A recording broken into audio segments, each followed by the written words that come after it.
अगर संविधान नहीं रहेगा तो वोट भी नहीं देगी, वोट भी नहीं रहेगी तो गरीबों को पूछने भी नहीं आएगा, वोट नहीं रहेगी आपकी बस्तियों में कोई घर रखने नहीं आएगा। तो किसान का मजदूर का तो 100 रुपए नहीं माफ करती, लेकिन उनके 1 लाख करोड़ रुपए माफ करती।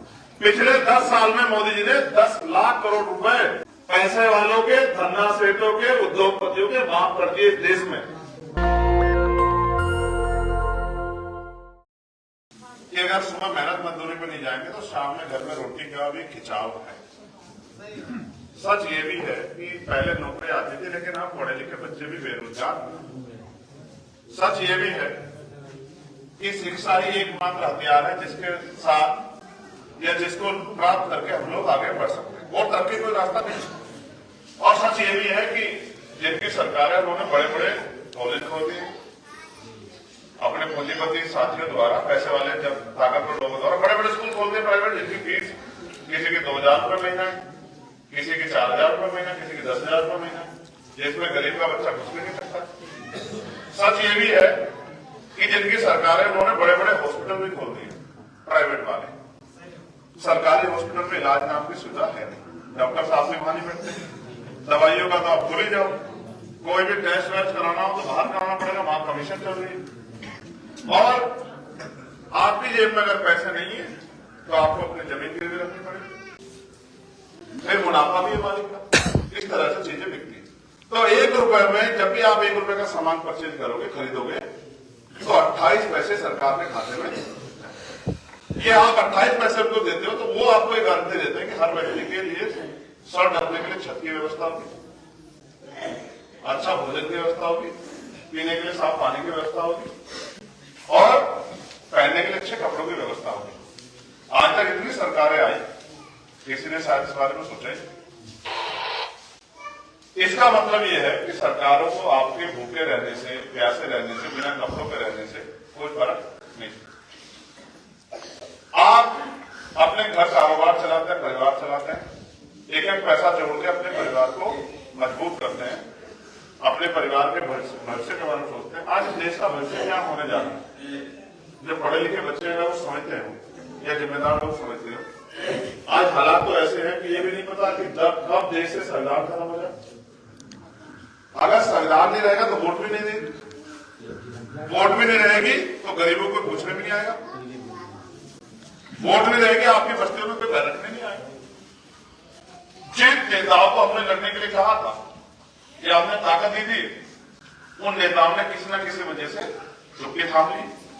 कोई सीबीआई से डर गया, कोई ईडी से डर गया, कोई इनकम टैक्स से डर गया, कोई मुकदमे जेल से डर गया। कि हमें जो कुछ भी मिला इस देश में वो मांगने से नहीं मिला, उसके लिए हमें कीमत चुकानी पड़ी। कैसे? इस देश में पॉलिटिकल पार्टियां भी थी, नेता भी थे। बाबा साहब ने पढ़ लिख के अपना दल बना के अपने लोगों की आवाज उठाई, सरकार को मजबूर किया कि भाई इनके बारे में भी सोचो। ठीक है, उनका जो संघर्ष था पूरे जीवन का, उसका जो फल आया वो हमने खाया, जिसकी वजह से हमें नौकरियां मिली, जिसकी वजह से हमें अधिकार मिले, जिसकी वजह से स्वाभिमान सम्मान का जीवन मिला। फिर वो 56 में चले गए। फिर ये जिम्मेदारी उठाई माननीय काशीराम साहब, उन्होंने अपनी नौकरी छोड़ी और वो समाज के बीच में आ गए कि भाई देखो अभी समाज पूरा जागरूक नहीं हुआ, अभी पूरे अधिकार नहीं मिले, तो इनको मुझे जाके जागरूक करना है। उन्होंने कहा भाई देखो सरकार हमें 200, 400, 500 रुपए का राशन दे रही तो हमारे पर एहसान करेंगे, जबकि हम टैक्सेस नहीं देते कि वो हमें ये अधिकार दे, ये गारंटी दे कि हम भूखे में नहीं सोएंगे। भाई देखो जिन लोगों को नौकरी मिल गई समझ आया, जिन लोगों को जमीन मिल गई समझ आया, जिन लोगों को रोजगार मिल गया समझ आया, जिन पे ये भी नहीं वो भी तो जिंदा रहेंगे नहीं रहेंगे। ये किसकी जिम्मेदारी है उनको जिंदा रखने की? उनके खर्चे उठाने की जिम्मेदारी किसकी है? सरकार की। लेकिन क्यों तो ना तो आप देखो सरकार किसकी है? अभी सरकार है पैसे वालों। अभी इलेक्ट्रल बॉन्ड पर फैसला आया। आप कह रहे हैं इलेक्ट्रल बॉन्ड सब लोग नहीं समझ पाएंगे। इलेक्ट्रल बॉन्ड यानी कि चंदा, पिछले दरवाजे से चुपचाप एक चंदा दिया जाता है जिसकी कोई पूछताछ नहीं होती। वो इलेक्ट्रल बॉन्ड पे सुप्रीम कोर्ट ने बैन लगा दिया। पता लगा कि पिछले कुछ सालों में 6,000 करोड़ से ज्यादा का चंदा भारतीय जनता पार्टी को मिला, अन्य पार्टी को मिला। अब वो चंदा आया कहां से? पैसे वाले उद्योगपति लोगों ने सरकार को चंदा दिया और उन्होंने सरकार से कहा कि आप हमारा लोन माफ कर देना। तो किसान का मजदूर का तो 100 रुपए नहीं माफ करती, लेकिन उनके 1 लाख करोड़ रुपए माफ करती। पिछले 10 साल में मोदी जी ने 10 लाख करोड़ रुपए, कितने जीरो भी नहीं गिन पाएंगे हम लोग, 10 लाख करोड़ रुपए पैसे वालों के, धन्ना सेठों के, उद्योगपतियों के माफ कर दिए इस देश में। और अगर आपका बिजली का बिल 4 महीने का जमा ना हो तो एक तो कनेक्शन कटेगा, एक लिखा जाएगा आपके खिलाफ मुकदमा हमारे, और पुलिस वाला पकड़ के बेचारा आपको ले जाएगा खाने में कि पैसे जमा कर। ये है इस देश में जिनका राज होता है, उनके हाथ में ताकत होती है। अब सड़कों पे तो हम लोग लड़ रहे हैं। अब हमें समझ आया कि जब तक हम सदन में नहीं जाके अपनी बात रखेंगे तो सुनवाई नहीं। देखो 70 साल में सामाजिक आधार पर गैर बराबरी खत्म नहीं हुई, जो जाति के आधार पर ऊंच नीच अभी भी है। धर्म के आधार पर जो मुसलमानों के साथ, सिखों के साथ, जैनों के साथ, बुद्धिस्टों के साथ, इवन आपके घर गांव में रविदास जयंती होती है, शोभा यात्रा निकलती है, आपके अड़ोस पड़ोस में कोई ऐसा गांव है शोभा यात्रा ना निकलती है, तो आसपास पता करेगा होंगे कुछ गांव। आप ये देखना, उनसे कहना नहीं जाके परमिशन डालो, तो पुलिस कहेगी भाई नहीं परमिशन नहीं होगी, कहते हैं ना।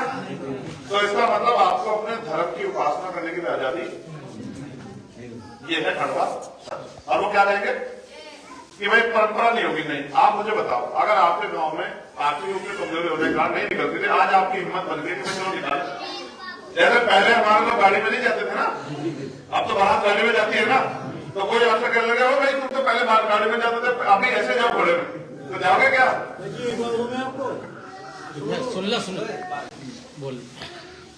तो परंपरा के नाम पे हमारी आजादी को सरकार नहीं छीनती। अभी आलोक भाई ने बताया कि इस बार इस सरकार ने सतगुरु रविदास जी महाराज की जयंती की छुट्टी भी खत्म कर दी। सिर्फ छुट्टी नहीं, आपसे सांस लेने का अधिकार भी सरकार खत्म कर देगी अगर आपने अपनी ताकत नहीं दी। ये आपकी जो नस्ल है ना, आगे वाले औलादे, आपकी जिंदगी को तो मैं समझता हूं कैसी जिंदगी मैं लिख के देता हूं। आपके यहां से कितने लोग पशु पालते हैं? रात खड़ा लो, जिनके यहाँ पे गाय भैंस है, रात खड़ा करो, एक पीछे कर लो। क्या मैं अगर झूठ बोलूंगा तो मुझे टोक देना। क्या आप लोग पशु इसलिए नहीं पालते कि उनसे दूध बेच के आप कुछ पैसे कमा सकते? क्या मैं झूठ कह रहा हूं? झूठ कह रहा हूं, सच कह रहा हूं? क्या भाई मैं झूठ तो नहीं कह रहा? आप पशु भी घास खाता है ना, और घास खेती के लिए जमीन पे जमीन नहीं तो उनको दूसरों खेतों में घास ले जाना पड़ता है ना। अगर सरकार आपको इस अपमान की जिंदगी से निकाल के और आपको घरों पर रोजगार दे दे 10-15 हजार रुपए का, अच्छा होगा नुकसान होगा? देखो मैं आपको ये बात क्यों कह रहा हूं, क्योंकि मैं तो वकील, इस देश में हम लोग हजारों करोड़ रुपए का माल, अम्मा बैठ जाओ आपस में बात करो, आपस में बात करें, दूर होते तो हो जाते। आप हजारों करोड़ रुपए का माल, लाखों करोड़ रुपए का माल बांग्लादेश से, चाइना से खरीदते हो। उसी माल को अगर आप अपने गांव में, कस्बों में, शहरों में कच्चे माल का बनाना शुरू कर दो तो यहाँ के लोगों को रोजगार भी मिलेगा, हमारा लाखों करोड़ रुपए बाहर भी नहीं जाएगा। समझ रहे हो? लेकिन सरकार ये समझती है कि इनकी जेब में पैसे आए तो फिर गुलामी कौन करेगा? समझ रहे हो? आज आप फैक्ट्री में जाओ, सरकारी नौकरी गारंटी है कि भाई मरने के बाद भी पेंशन मिलती रहेगी और अगर ड्यूटी में नहीं जाओगे तनख्वाह मिलेगी। लेकिन प्राइवेट में जाओ, आप उससे कहो 6 महीने बाद मेरे पैसे बढ़ा दे, कहेगा तेरे भाई बहुत बड़े पूछा, कहेगा नहीं कहेगा? क्योंकि लाइन लग रही है। आज हमें मजबूरी में 200 रुपए में दिहाड़ी करनी पड़ती है, 250 रुपए दिहाड़ी करनी पड़ती है, 150 रुपए दिहाड़ी करनी पड़ती है, कोल्लू पे जाना पड़ता है, भट्टों पे जाना पड़ता है, क्योंकि हमारे परिवार चलते हैं। ये है हमारा सच। अब इस गरीबी बेबसी जिंदगी को आप लोग कब तक जीना चाहते हैं? इस देश में सरकार सब कुछ तय करती है। कैसे? बिजली के दाम क्या होगा सरकार तय करती है, पानी का दाम क्या होगा सरकार तय करती है, आपके खाद्य पदार्थ जो है उसका सामान उसकी कीमत क्या होगी सरकार तय करती है, आपके बच्चों के लिए अच्छे स्कूल बनेंगे नहीं बनेंगे सरकार तय करती है, आपके बच्चों के लिए अच्छे हॉस्पिटल बनेंगे नहीं बनेंगे, आपके लिए हॉस्पिटल बनेंगे सरकार तय करती है, किनके बच्चों को नौकरी मिलेगी किनको नहीं मिलेगी सरकार तय करती है। अब तो पेपर आया देखो कल पुलिस का लीक हो गया ना, लाखों बच्चों के सपने उड़ गए ना, और बहुत बड़े बड़े दावे कर रहे थे मुख्यमंत्री इतनी बड़ी भर्ती इतनी बड़ी, और क्या हो? और लीक नहीं होते पेपर, अपने आदमी को चुपचाप निकाल के ले जाता है। समझ रहे हो? ये षड्यंत्र है, ठीक है। ये बात मैं आपको बता रहा हूं, जो ताकत में होगा उनके साथ जुड़ जाते हैं, अत्याचार नहीं। अब नेता कैसे बनाया आपने? आपने पिछली बार यहां से गिरीश चंद्र जी को सांसद बनाया, ठीक है, बनाया भाई आप लोग। पूरे 5 साल में उस आदमी ने आपके दुख तकलीफ की एक लड़ाई लड़ी हो? ईमानदार से बताओ, कभी ये पूछ रहा है कि आपके घर में आटा है कि आपके लिए अच्छी सड़कों के लिए पूछने आए? कभी लोकसभा में आपके लिए आवाज उठाई कि अगर मेरे हमारे यहाँ फैक्ट्रियां लग जाए तो 10-20-50 हजार बच्चों को रोजगार मिल जाए? कभी उठाई बात? कभी ये बाढ़ की समस्या से आवाज उठाई? तो फिर आपने भाई नेता क्यों चुना? अब मैं ये बात उदाहरण के तौर पर बताता हूं, ये बहनों के लिए भी बता रहा हूं। 10 रुपए का सामान खरीदोगे, 20 बार चेक करोगे, पैकेट खुला हुआ तो नहीं है, पुराना तो नहीं है, एक्सपायर तो नहीं हो गया, नकली तो नहीं है, सामान पूरा है नहीं पूरा। और जब करोड़ों रुपए से महंगी वोट देते हो 5 साल के लिए, तो एक बार भी सोचते कि नेता काम करेगा नहीं करेगा, ये आपका साथ देगा नहीं देगा, आपके लड़ेगा, आपके लिए खड़ा होगा नहीं खड़ा, आपके बच्चों के लिए कुछ करेगा नहीं करेगा, कभी नहीं सोचते। गैर जिम्मेदार लोगों को वोट देकर उनको ताकत देते हो, फिर कहते हैं यार हमारी जिंदगी बदलेगा कौन? जिसको बदलने के लिए भेजे हो वो तो चुप हो गया। इसलिए आपको फैसले बदलने पड़ेंगे और आपको काम करने वाले लोगों को मौका देना पड़ेगा। अब जब मैं आपके बीच आप उससे कहेंगे भाई हम आपके साथ, लेकिन कुछ दिन बाद कोई पैसे वाला आ गया अगर, वो कहेगा छोड़ो 2-2 हजार रुपए पकड़ो, शराब में बोतल पकड़ो, तब चले छोड़ो, तो ये बोतल 2 दिन चल जाएगी और ये 2000 रुपए 5 दिन चल जाएंगे, लेकिन अगले 4 साल 9-11 महीने 25 दिन तो आपको मेहनत करके खाना है। मगर ये वोट का अधिकार क्या हमें देखने के लिए मिलता है? मान्यवर काशी राम साहब जो हमारे नेता है, पिता से बड़ा दर्जा होता है गुरु का। गुरु ने ये समझाया कि वोट का अधिकार गुलामी से मुक्ति के लिए किया, वोट का अधिकार, और ये वोट की रक्षा से करनी जैसे बहन बेटी की रक्षा करते हैं। इसको बेचना नहीं, जिम्मेदार आदमी को सौंपना है। कोई अपनी बहन बेटी को बेचता है क्या? फिर ऐसे हो गए जो अपनी बहन बेटी को बेचता है, उसको क्या कहते हैं? कभी महसूस किया आपने कि वोट को बेचना कितना बड़ा होता था? सतगुरु जी ने कहा पराधीनता पाप है, जान ले गर्मी। रविदास दास पराधीन से कौन करे सो प्रीत। आपने लिखा भी होगा में लिखा। उन्होंने कहा अगर आप गुलामी करोगे तो पाप है, कोई गुलाम से मित्रता नहीं करता। जब तक आप गुलामों की तरह रहोगे तब तक आपसे कोई आपकी सुध नहीं। उन्होंने ये भी कहा पूरी दुनिया को रास्ता दिखाते वैसा चाहूं राज में जहां मिले सबन मन, और छोटे बड़े सत्संग से रविदास रहे प्रसन्न। उन्होंने कहा भाई मैं ऐसा राज चाहता हूं जहां छोटा बड़ा ना हो, कोई ऊंच नीच ना हो, कोई भेदभाव ना हो, किसी महिला का शोषण ना हो, किसी को गरीब को खाने के लिए अन्न की दिक्कत ना हो, ढकने के लिए ढकने के लिए कपड़े की दिक्कत ना हो, सर के सर पर ढकने में छत की दिक्कत ना हो, सब प्रेम भाव से रहे, सबके घर में सुख शांति हो, सबको खाने पीने का मिले, किसी के साथ जुर्म जाति ना हो, सब आगे बढ़े। और उस राज को नाम दिया बेगमपुरा राज। कितने साल पहले? 600 साल पहले। कितने साल पहले सर? 600 साल पहले। आज तो आदमी 60 साल जी जाए बहुत है। आपके गांव में तो होंगे 70-80 साल वाले, है जी? उस राज को नाम दिया बेगमपुरा राज।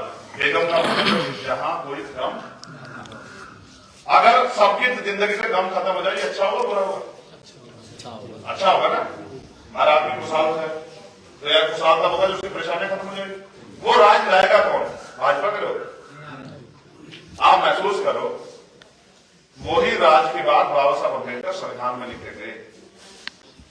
जिस जो राज ये कह रहा है कि संविधान की हर व्यक्ति को रोटी कपड़ा मकान की गारंटी सरकार देगी और वो हर व्यक्ति को पहुंचाए, कोई भूखा नहीं सोएगा। यही बात सतगुरु जी की बाबा साहब अम्बेडकर संविधान में लिखे गए। लेकिन हम इस संविधान को खत्म होते देख रहे हैं। और बाबा साहब कितने लोग वहां से बाबा साहब हाथ खड़ा कर? बाबा साहब ने कहा कि मुझे मेरे जाने के बाद मरा मोहम्मद समझना, जब तक संविधान जिंदा है मैं जिंदा हूं। और हम उनकी कैसे औलाद है कि उनके जाने के बाद उनके कारवा को लुटता हुआ देख रहे हैं। इसलिए मैं आपसे कहना चाहता हूं कि भाई इस लड़ाई में मुझे मेरी आप मदद करें। आपने सब लोग आजमा के देख लिया, किसी ने आपके बारे में नहीं सोचा। अब इस लड़ाई को लड़ने का मौका आप चंद्रशेखर आजाद को दो, ठीक है? जिससे कि आपके बच्चों के लिए, हमारे आने वाले नस्लों के लिए, हमारे धार्मिक सामाजिक आजादी के लिए और ये जो एकता यहाँ बने, इसके साथ हम लोग इस देश में तरक्की कर सके और हमारे साथ जो जाति अंत हो, ठीक है? तो वो ताकत दोगे कैसे? आप मेरे को 100 किलो फूल चढ़ा दो, उससे तो ताकत नहीं मिलेगी। आप मुझे दूध में नहला दो, उससे भी ताकत नहीं बनेगी। ताकत कैसे बनती है लोकतंत्र में? वोट से। जब आप अपनी वोट को चंद्रशेखर आजाद को दोगे तो चंद्रशेखर आजाद ताकतवर होगा। ये वोट है। आप चाहो तो मेरे जैसा व्यक्ति को बहुत ताकतवर बना दो और बहुत ताकतवर को जमीन पे गिरा दो, लेकिन आप ना सोचते ना समझते, बस वोट देते रहते। ठीक है? अच्छा, वोट अगर दोगे तो दोगे किस चीज में, ये बता। इनसे पूछना तो पड़ जाए, तुम लोग चुप रहो। क्या अपने बच्चों का भविष्य अच्छा नहीं चाहते? क्या देश से गरीबी बेगुजरी खत्म हो जानी चाहती? क्या ये आंसू पूछे घर में सुख गुजरनी चाहती? तो मांगने से तो नहीं आएगा भाई, फिर तो लड़ना पड़ेगा, कीमत चुकानी पड़ेगी। ठीक है? वो कीमत चुकेगी वोट से। आपके हाथ में बटन देखो, पहले राजतंत्र में किसी वजह से पहले राजतंत्र था, राजा महाराजा जब राज बदलते थे ना तो युद्ध होते थे। एक तरफ इधर की सेना, जैसे आज हम बैठे, एक सेना आपको, एक सेना ये, आपने युद्ध नहीं करा। तो इधर से भी तलवार बंदूकें चलती थी, इधर से भी हजारों लोग मर जाते थे दोनों तरफा के, तब राज बदलता था। इतनी बड़ी लड़ाई को बाबा साहब अम्बेडकर ने हमारे अंगूठे में दे दिया। ठीक है? अब पहले तो दुश्मन बहुत वो था, अब उसने ईवीएम के द्वारा वोट की चोरी करनी शुरू कर। मगर ईवीएम के खिलाफ भी पिछले 2 महीने से लड़ रहे हैं कि मशीन से वोटों की चोरी ना। और उम्मीद है कि हम उस लड़ाई को भी जीतना है, क्योंकि सुप्रीम कोर्ट उसमें संज्ञान लेके काम कर रहा है। उम्मीद है कि बैलेट पेपर में चुनाव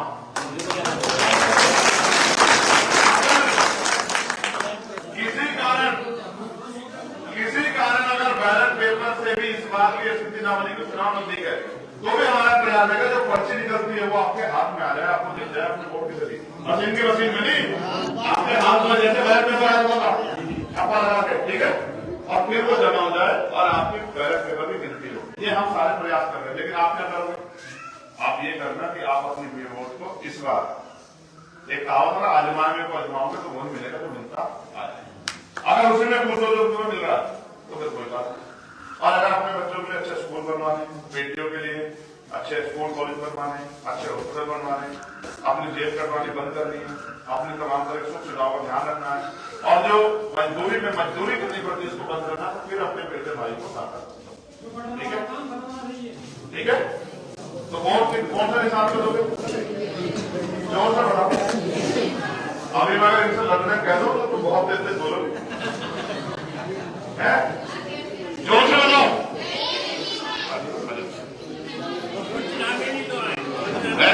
रोटी नहीं खाई है इन्होंने। जोर से बताओ, जोर से आवाज आनी चाहिए। अच्छा, इकट्ठे होकर बोलो, 1 2 3। कौन सा हिसाब पे? मैं अभी नहीं माना। इसका मतलब ये सतगुरु जी के गुरु घर में बैठ के झूठ बोल रहे, क्योंकि जब आदमी झूठ बोलता है झूठ के बाद नीचे होती नहीं होती है, तो इसका मतलब सच से हमारे साथ नहीं। जो मन से हमारे साथ है, दोनों हाथ उठाने के साथ बताओ। मन से उठा, झूठ से, मन से दोनों हाथ उठाने पड़े जो मन से साथ है।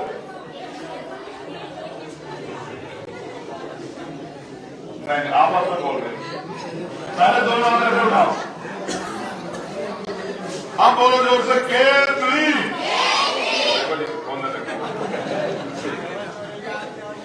अब आप बताओ किसकी मदद कराओगे? ऐसा तो नहीं करेगी कोई पैसे वाला के बोल रहा है। देखो, अगर अपनी जिंदगी बदलनी है तो फिर बोलना बंद करो, क्योंकि लोग तो आपको भूल ही गए, वो आपकी तरफ पलट के नहीं देखते। आपके ऐसा मत बनो। अगर आप भी गरीब का साथ में तो सब अमीरों के साथ ही खड़े, तो फिर कोई गरीब खड़ा नहीं चलता। ठीक है? पक्का? तो जोर से बोल के बताओ। अच्छा, तो जो 18 साल पार हो गए उनकी वोट बनवा ली आप लोगों ने? जो बच्चियां होगी, तुम्हारी कितनी उम्र होगी? 18 साल। उसकी उम्र 18 पार होगी। यहाँ के बूथ अध्यक्ष कहाँ है? बूथ अध्यक्ष कौन है यहाँ? बूथ अध्यक्ष कौन है?